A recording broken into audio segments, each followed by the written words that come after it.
the number one person that probably springs to mind, and you talk about putting experience into a player and fast tracking that, is Marlion Pickett is the first one that springs to mind. You're talking about putting game experience into someone that hasn't played games. Was that, like, I even can nearly talk about it now. I wasn't even on the field like you blokes where you're playing the grand final, but was that nearly as good as winning the grand final itself, to have someone have a journey? And we all go through these journeys, like we're talking about your journey today. Everyone's got their journey in footy, but to see a journey unfold like that, and then ultimately on grand final day, he comes in, and for a long time he could have nearly won the Norm Smith medal. Yeah, it was. I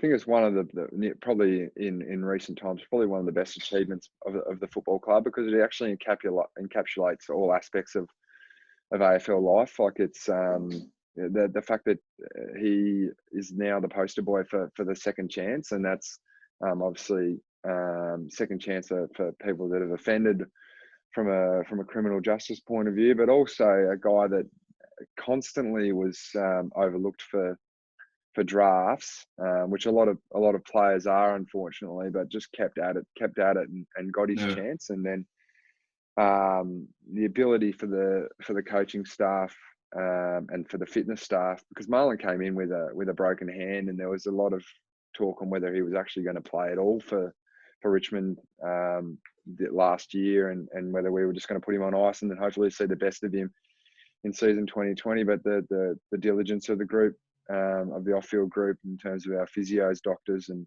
fitness staff, to get him in a position to play was second to none. So the fact that every sort of person that had a little bit of input into getting Marlon to the club, getting him ready, getting him fit, and then ultimately getting him out there on grand final day, I think everyone saw it as arguably one of the greatest success stories of the football club. And it was an extremely risky decision to pick him to play, but a bold and strong one as well, that had the full backing of the players, the coaches, and the people at the football club that swing the power. So